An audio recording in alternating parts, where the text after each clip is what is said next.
Tiga ciri orang munafik tadi itu kan salah satunya kalau berjanji tidak menepati ya. Ini khususnya kalau misalnya masalah tepat waktu. Apakah tidak tepat waktu termasuk dalam ciri orang munafik?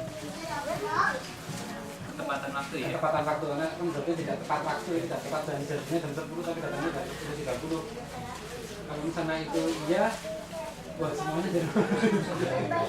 Ya sebenarnya berjanji ini yang mungkin ketika kita menjanjikan sesuatu kepada seorang ya, apapun bentuknya. Tapi Allah kalau untuk yang masalah ketepatan waktu ini, jadi hal ini juga sebenarnya tergantung apa kita lihat kembali kepada orang yang kita janjikan tersebut sebenarnya. Jadi ketika mereka tidak ikhlas, tidak ridho terhadap apa yang sudah dikhianati, misalkan janjinya itu tidak ditepati, itu yang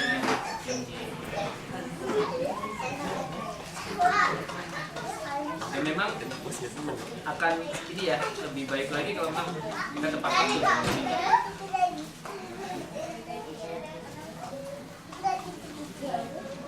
Dan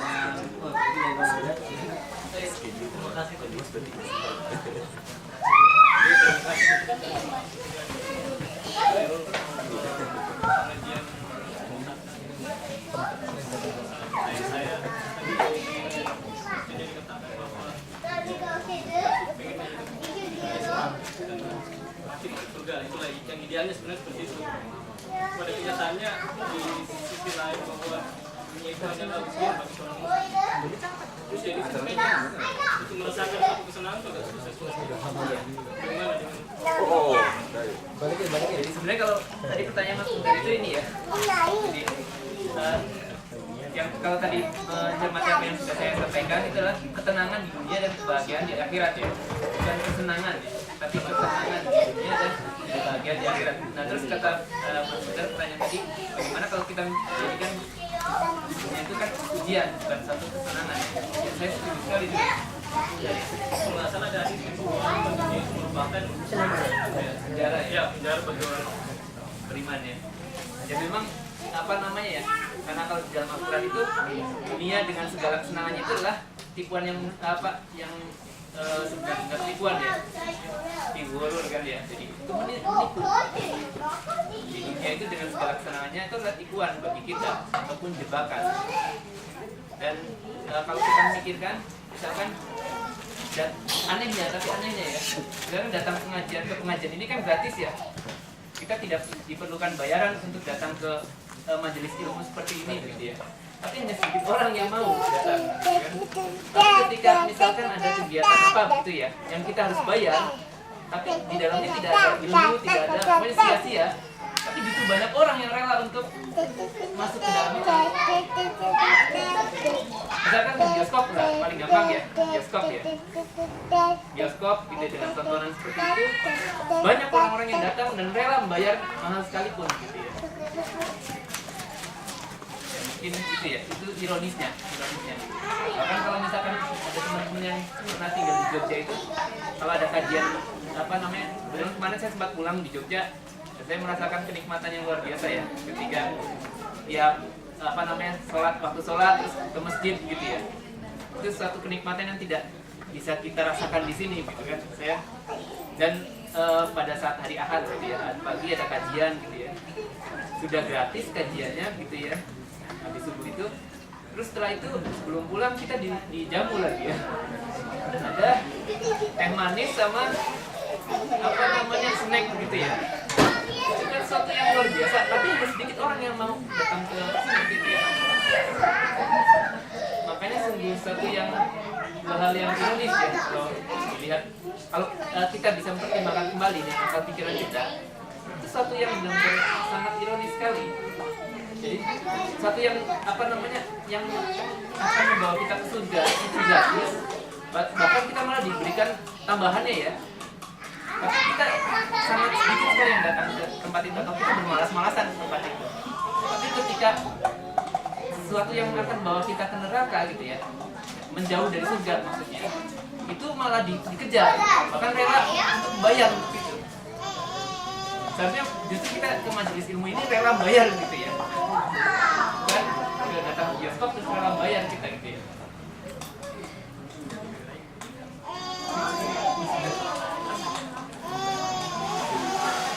Ada lagi mungkin yang ada 2 ya dari Bang Yudi. Oh ada 3 ya silakan. Ada Pak Yudi. Apakah ada tanda-tanda sahabat saling Iya sebenarnya kalau panduan akhlakul karimah di internet ya kayak semacam etiquette-nya tapi yang Islami gitu ya, itu belum ada ya, mungkin tantangan bagi kita sekarang ya. Memang setahu yang pernah saya baca ketika itu di awal-awal ketika kebetulan saya dapat kesempatan untuk training ataupun tentang e-learning gitu ya, di situ saya jadi baru tahu adanya etiquette ya. Etiquette tahun 2004 kan saat itu baru adanya lagi booming-boomingnya e-learning. Jadi misalkan tidak boleh menuliskan dengan huruf kapital gitu lah, kalau tidak untuk penegasan terhadap gitu ya. Atau kita menunjukkan emosi atau marah kan ya, kalau kapital itu huruf kapital. Tapi itu kan secara general ya, general atau etiquette secara general. Tapi yang Islamic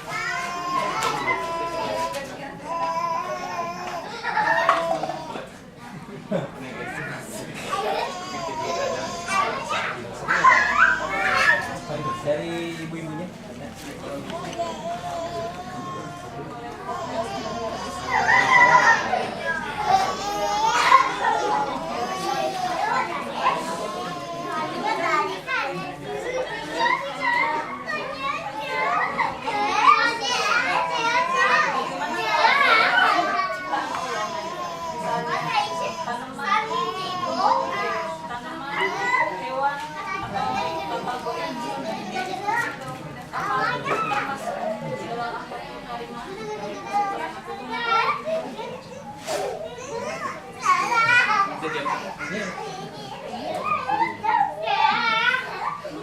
Jadi sebenarnya kalau misalkan tadi ya ada sebenarnya di dia di kasih sayang ini sebenarnya terkait dengan makhluk yang lainnya bukan hanya manusia ya. Tapi saya tadi sudah menyampaikan apa kasih sayang ini. Jadi, bagaimana kita melakukan binatang gitu ya, ataupun bagaimana kita melakukan ciptaan Allah yang lainnya, pohon dan yang lain-lainnya. Dalam hadisnya itu Rasulullah ketika kita melihat pepohonan kita berzikir gitu ya, subhanallah gitu ya. Ini itu juga untuk meningkatkan ketakwaan kita, selain mengagumi ciptaan Allah ataupun mengagumi ya ciptaan Allah itu sendiri. Dan memang tidak dijelaskan ya, tapi memang ada. Jadi itu kan atau perilaku kita terhadap binatang kita sendiri. Kalau mungkin teman-teman membaca surah sahabat itu Abu Hurairah gitu ya, yang di rumahnya kan ada kucing, makanya dikatakan bapaknya kucing. Luar biasa ininya ya, sangat sayangnya terhadap kucing. Bahkan ada hadis yang ini ya, yang orang masuk surga dikarenakan nolong kucing.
pakar atau penari, tapi endorse apa yang saya tadi.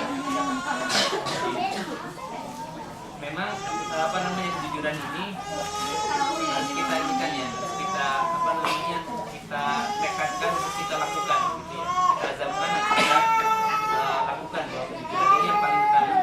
Karena memang ada kondisi tertentu di mana kita bukan berbohong ya. Karena seperti Rasulullah ketika apa namanya kasusnya ada orang yang mengejar ya. Rasulullah saat itu ditanyakan, kamu melihat si bulan tidak? Tapi Rasulullah saat itu langsung berdiri terus menjawab, sejak saya berdiri saya tidak melihat orang itu. Sejak dari saya berdiri saya tidak melihat orang itu. Jadi Rasulullah tidak berbohong ya. Karena tadi ketika melihat orang itu lagi duduk kan Rasulullah ya. Tapi ketika ditanya itu Rasulullah berdiri kan. Terus jawabannya seperti itu ya. Sejak saya berdiri saya tidak pernah melihat, saya tidak melihat orang. Ataupun kondisi di mana misalkan untuk untuk bagi keluarga ya, mungkin ada hadisnya tapi saya tidak tahu persis hadisnya yang apa namanya ya, berbohong apa namanya ya, karena dengan itu bisa apa namanya bisa menjaga keutuhan rumah tangga, itu juga dibolehkan, tapi memang sebaiknya tidak dilakukan terus-menerus dan harus kita lihat lagi kembali hadisnya itu ya. Oh iya, apa ya, dalam strategi perang juga diperbolehkan karena itu strategi. Sebenarnya kayak diceritakan tadi itu kisah Rasulullah tadi, karena yang mengejar-ngejar itu akan berbuat fasikan ya terhadap orang yang dikejar-kejar. Rasulullah juga menutupi itu. Tapi Rasulullah tidak berbohong ya. Beliau mengatakan sejak saya berdiri saya tidak melihat orang itu. Cerdas ya berarti ya. Cerdas ya. Jadi tidak lugu. Cuma kalau Rasulullah lugu ataupun polos ya, oh ya orangnya kesana gitu kan, ketemu sama itu digebukin misalkan ya, tapi kalau orang bisa. Ada lagi pertanyaan? Oh, ada itu. Relasi antara kan semakin baik, ini kaitannya dengan orang yang muslim bisa di Jepang. Mungkin tidak punya baiknya baik itu orang Islam mungkin punya iman, tapi kok akhirnya terbalik. Bagaimana? Ya itu yang saya katakan tadi, makanya kita punya rasa cemburu, rasa giro terhadap orang yang seperti itu. Jadi mereka tidak punya apa namanya, mereka tidak punya iman, mereka tidak punya keyakinan nilai Islam, tapi mereka melakukan akhlak yang tadi dalam kejujuran gitu ya. Nah kaitannya dengan iman sebenarnya yaitu makanya saya tadi mengatakan bahwa akhlakul karimah ini adalah cerminan dari iman seseorang. Bisa jadi yang kita lihat ya itu tidak seperti yang di dalamnya. Di luarnya kelihatan baik tapi tidak seperti di dalamnya. Ataupun jadi kita bisa melihat kondisi keimanan kita atau keimanan seorang itu dari akhlaknya atau suluknya ya.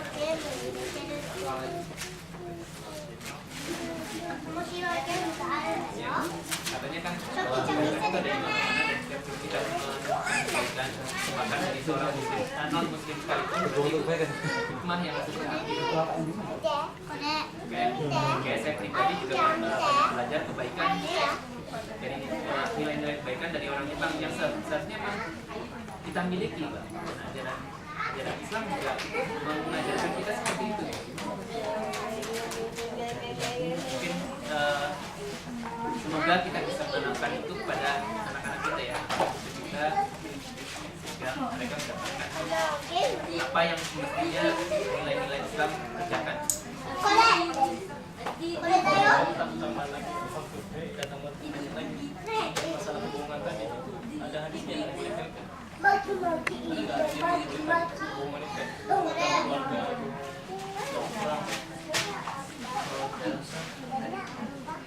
Ada kita saling menipu. Jadi politik bisa berbohong seperti itu. Itu kan perang politik juga sebenarnya. Iya kan? Nah, kalau misalnya kan dalam peperangan Tuhan kan sudah menentukan bahwa akan ada pertolongan dari malaikat. Itu apa berbohong?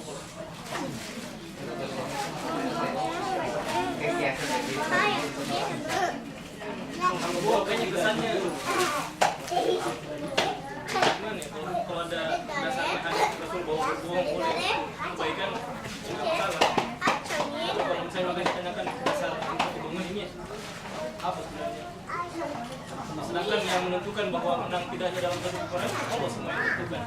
Meskipun jumlah kita sedikit, jumlah 100 ribu dibanding yang pasukan non-muslim 300 ribu masalah, Allah itu muslim yang menang. Perintah dari hubungan ini sih mesti. Terima kasih, Pak. Boleh nanti di share nanti di emailin atau di Facebook nanti boleh ya. Iya. Ramein gitu. Facebook grup juga boleh lihat. Karena Cari saya tidak mematikan. Iya. Terima kasih. Pas sudah sana. Baik, ada lagi mungkin pertanyaan? Mungkin terakhir saya kali jadi tidak terlepas tentang tadi kan ada sebenarnya habis kesabaran tadi itu sebenarnya ini salah satu contohnya tentang marah. Dan sebenarnya marah itu di mana marah itu boleh atau tidak boleh sama sekali. Ada hadis juga kan tidak boleh marah, dan jika boleh marah seperti apa batasannya atau ya bagaimana manajemen marah itu sendiri ya. Mungkin saya pengen tahu gitu. Atau mungkin kadang-kadang mungkin ke anak, aduh gimana gitu, atau ke sesama teman kita gitu ya, wah nggak tahan nih, udah mau nggak sabar gitu, mungkin udah nggak sabar nih menghadapinya gitu. Mungkin dari Pak Iro ini terakhir saya gimana memanajemen itu. Ya, pertanyaannya ini bukan ringan ya, pertanyaan berat. Apa anger manajemennya? Ya pokoknya gimana. Ini kalau yang sering saya katakan kalau ke anak saya juga kan ya, hadis yang latak do balakal jannah ya, latak do balakal jannah. Artinya jangan marah, kamu akan dapatkan surga. Ketika ada orang marah, itu seperti itu ya. Bahkan di dalam hadis riwayat Bukhari kalau nggak salah ya, tapi saya tidak tidak secara lengkap punya hadisnya ya. Yang intinya ketika ada orang yang bisa seharusnya, maksudnya kondisinya dia wajar kalau dia marah gitu ya, wajar kalau dia marah, dan semua orang bisa memaklumi itu kondisinya. Tapi dia tidak marah, dia tidak memilih tidak marah, maka Allah akan memberikan surga balasannya. Dan kondisi apa yang boleh kita marah? Yang pertama, ketika Allah dan Rasulnya dihinakan. Itu saja sebenarnya kondisi yang boleh atau diperbolehkan kita marah ya. Marah besar itu adalah ketika Allah dan Rasulnya dihina, itu.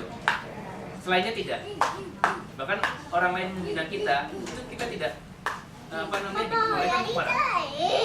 Ya, seperti Rasul ya, Rasulullah, baginda Rasulullah SAW dihinakan, bahkan dia dilempari kotoran, gitu ya.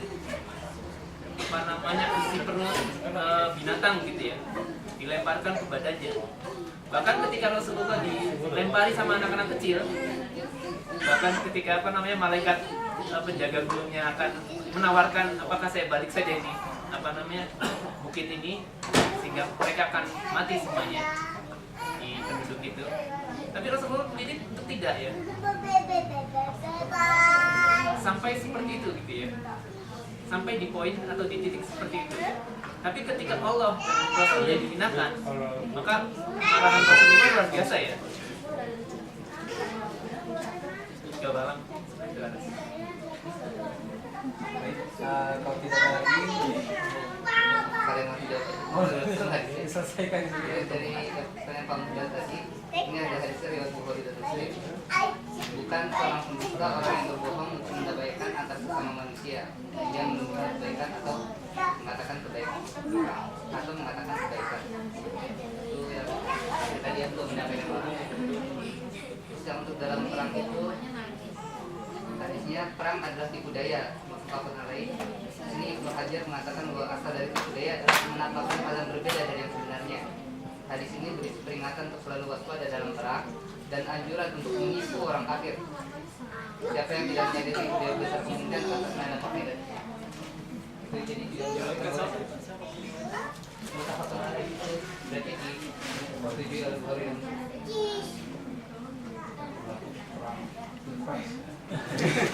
Tapi kalau dalam politik saya kan tidak bisa jawab. Kurang modern. Baik, ya kalau saya kepada sahabat-sahabat sekalian, alhamdulillah kita pada hadir acara ini dan mudah-mudahan kita kembali memperbaharui niat kita dari sebelum datang dan hingga saat ini. Mudah-mudahan saya akan untuk Allah Subhanahu Wa Taala untuk mencari ilmu dan ya untuk menjalankan apa yang Allah Subhanahu Wa Taala berikan kepada kita dan mudah-mudahan setelah pulang ini banyak yang bisa kita ambil dari apa yang disampaikan oleh Pak Irul dan juga hasil dari kita bersama di sini. Saya ucapkan terima kasih untuk sahabat-sahabat yang sudah bertugas ya di tim konsumsi dan yang mengantarkan dan juga kameramen dan juga tadi tim ya mudah-mudahan ke depan semua kita terus ini kita akhiri aja. Terima kasih juga untuk yang sudah hadir di sini untuk sudah meluangkan waktu dan semoga saya doa semoga Allah SWT membahasnya dengan sebaik-baiknya bahasa. Kita akhiri dengan doa penutup majelis. Kita Allah atas segala kesalahan dan sedih. Assalamualaikum warahmatullahi wabarakatuh. Mohon bantuannya untuk membereskan dan kita insya Allah akan sholat. Oh sholat dulu aja ya, sholat dulu baru beres.